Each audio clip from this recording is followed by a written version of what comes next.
Chilukuri Balaji temple పూజారి గారు ఉన్నారు కదా, రంగరాజన్ గారు. సో వారి మీద కొంతమంది వచ్చి దాడి చేశారు. రామరాజ్యం ఆ సంస్థ వాళ్ళు వచ్చి దాడి చేశారు. ఆ దాడి చేస్తే ఆ దాడి తర్వాత అది బాగా వైరల్ అయింది. మీడియా మొత్తము రంగరాజన్ వారికి పెద్ద మనిషికి కొంత సపోర్ట్గా నిలిచింది. అందరు కూడా మాట్లాడారు. ఎందుకంటే ఎవరు కూడా భౌతిక దాడిని యాక్సెప్ట్ చేయరు. ఎవరు కూడా ఎంత సరే ఎవరు ఏ స్టాండ్ ఉన్నా ఎట్లా ఉన్నా కానీ భౌతిక దాడిని కానీ ఒకరిని కొట్టే విధంగా వాళ్ళని మీద బలవంతంగా వాళ్ళని ఇబ్బందికి గురి చేయడం కానీ, సో ఇలాంటిది ప్రొవోక్ చేయడం కానీ దీన్ని ఎవరు కూడా యాక్సెప్ట్ చేయరు. సో నిన్న చాలామంది రంగరాజన్ గారికి మద్దతు తెలిపారు. ఆయనకు ఫోన్లు చేశారు, కొంతమంది మాట్లాడారు. మీడియా కూడా ఆయన వెనకాల నిలిచింది. అయితే ఫస్ట్ ఉదయం కొడంగల్కు పోయే కంటే ముందు కేటీఆర్ వెళ్ళి వారిని పరామర్శించి వచ్చారు. వారికి అండగా ఉంటామని చెప్పారు. అది అయిపోయింది. ఇది అయిపోయిన తర్వాత బీజేపీ వాళ్ళు మాత్రము ఆడికి పోయినట్టుగా అయితే నాకు ఏదో వార్తలు కనపడలేదు. మరి పోయిరా పోలేదు తెలియదు. బట్ కానీ బీజేపీ వాళ్ళు కూడా కొంత ఏదో బండి సంజయ్ ఒక ప్రెస్ నోట్ రిలీజ్ చేసిండు. బేసిక్గా ఇట్లాంటివి ఏమైనా జరిగితే ఆయన వెంటనే మైక్ ముందుకు వచ్చి బాగా బలంగా ఎక్కువగా ఆవేశంతో ఇట్లా ఇట్లా ఇట్లా ఇట్లా ఇట్లా ఇట్లా అది కావాలి, మొత్తము ఏమంటారు రెచ్చిపోవాలి. కానీ మరి ఆ పెద్ద మనిషి మీద దాడి జరిగితే కనీసం ఒక ప్రెస్ నోటు రిలీజ్ చేసి వదిలేసిండు కేంద్ర మంత్రి బండి సంజయ్ గారు. మరి ఎందుకు మాట్లాడలేదు అనేది ఇక తెలియదు. ఇంకా అది పెద్ద క్వశ్చన్ మార్క్గా ఉన్నది. అసలు ఆ రెడ్డి ఎవరైతే వీర రాఘవరెడ్డి ఎవరైతే ఉన్నారో ఆయన వెనకాల ఉన్నది కూడా మరి ఎవరు ఏంది కథ అనేది ఇప్పటికీ తేల్తలేదు. ఒక సస్పెన్షన్ కిందనే ఉన్నది. మరి ఇదంతా ఎవరు ఏంది కథ అనేది తెలియదు. సో కాబట్టి రంగరాజన్ గారిని కేటీఆర్ పరామర్శించి దాని తర్వాత బీజేపీ వాళ్ళు ఖండిస్తూ దాన్ని అది చేసారు. దాని తర్వాత కాంగ్రెస్ వాళ్ళు కూడా వేయరు. కొండా సురేఖ పోయి కలిసి వచ్చింది. అంతకంటే దానికంటే ముందు ఒక్కసారి చూడండి మీరు. కాల యాదయ్య పరామర్శిస్తేందుకు పోయి ముఖ్యమంత్రితో ఫోన్లో మాట్లాడించేటువంటి ప్రయత్నం చేసిండు. అయితే ముఖ్యమంత్రి వచ్చి పరామర్శించకపోవచ్చు, ఆయన పెద్ద ఆయన కాబట్టి రాకపోతే ఫోన్లో పరామర్శించిండు. ఓకే, దాన్ని మనం యాక్సెప్ట్ చేద్దాం, ప్రాబ్లం లేదు. ఎందుకంటే ముఖ్యమంత్రి సవాలచ్చ ప్రాబ్లమ్స్ ఉంటాయి, సవాలచ్చ పనులు ఉంటాయి, అడ్మినిస్ట్రేషన్ చూసుకోవాలి, ఇవన్నీ చూసుకోవాలి కాబట్టి. సో కాబట్టి ఒకసారి రేవంత్ రెడ్డి గారు మరి మాట్లాడేటప్పుడు మరి జరిగింది దాడి అంటే మనం అది విషాదకరమైనటువంటిది, బాధపడాల్సినటువంటిది.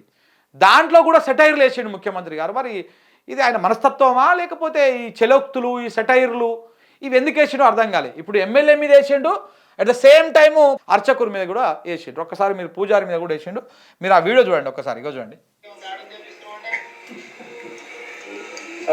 ఇంకో ఈయన ఫోన్ చేసిండు పాపం పెద్ద మనిషి, జర పాతకాలం మనిషి కాబట్టి ఆ ఫోన్ చేసి స్పీకర్ పెట్టాడు.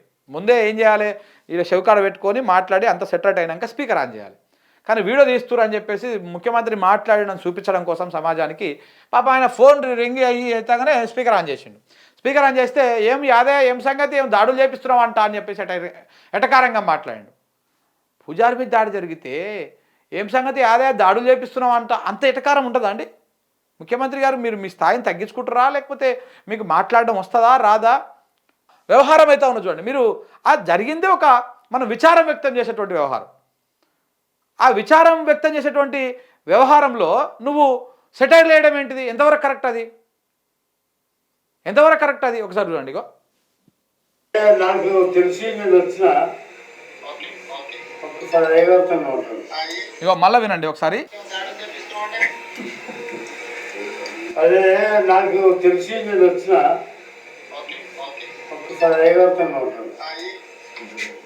నమస్తే సార్. నమస్తే సార్. క్షేమంగా ఉన్నాము, మీరందరూ కూడా క్షేమంగా ఉండాలి.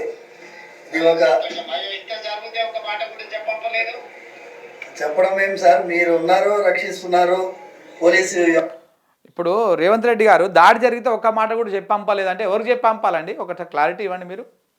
ఎవరికి చెప్పి పంపాలి? ముఖ్యమంత్రికి అంటే సపరేట్గా ఒక ఫోన్ లైన్ ఏమైనా ఉంటుందా లేకపోతే ఫోన్ నెంబర్ ఏమైనా పెట్టిరా?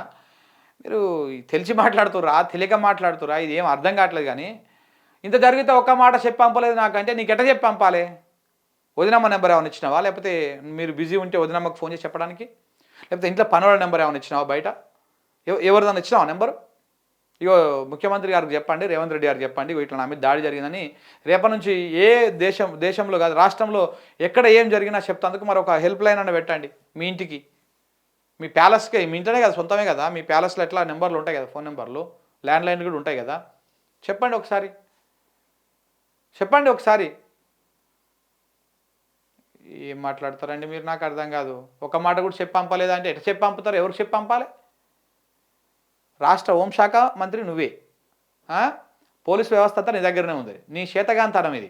దాడి జరిగిందంటే నీ ఇంటెలిజెన్స్ ఏం చేస్తుంది? ఇంటెలిజెన్స్ విభాగం గడి విక్తున్నది.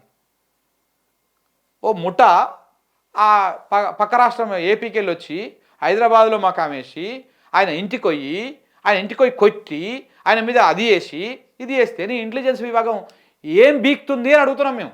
బాజాబ్తా అడుగుతున్నాం, ఏం బీక్తుంది ఇంటెలిజెన్స్ విభాగం? గడి బీక్తున్నది. నీ పోలీస్ వ్యవస్థ ఏం చేస్తుంది? ఆ పోలీస్ వ్యవస్థకు నువ్వే కదా బాస్వి. నీకు చెప్పంపలేదు ఇంకా ఏమి ఎంత పనికి వాళ్ళని ముచ్చట్లు. ఏం చెప్పంపాలి మీకు? ఏం చెప్పంపాలండి? ఎట్లా చెప్పంపాలి?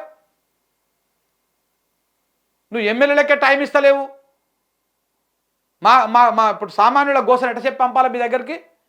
ఏదో మాట్లాడుతున్నాం కదా అని చెప్పేసి ఈ ఇలాంటి వ్యవహారం మీకు ఇట్లనే మాట్లాడతారా? ఏ అంశం మీదనైనా క్లారిటీగా ఉండదా మీకు? ఒక సబ్జెక్టు మీద అవగాహన లేకపోతే ఇదేం ఉండదా? ఆయనతో మాట్లాడతారు కదా. దాని తర్వాత ఆయన ఏం చెప్పాపుతారు సార్, మీరే చూసుకుంటారు కదా అంతా అని చెప్పేసి ఆయన కూడా కొంత బాగానే మాట్లాడాడు సటారికల్గానే. ముఖ్యమంత్రి ఆయనే, హోంశాఖ మంత్రి ఆయనే, పోలీసులకు బాస్ ఆయనే. ఇట్లా ఉన్నది కథ.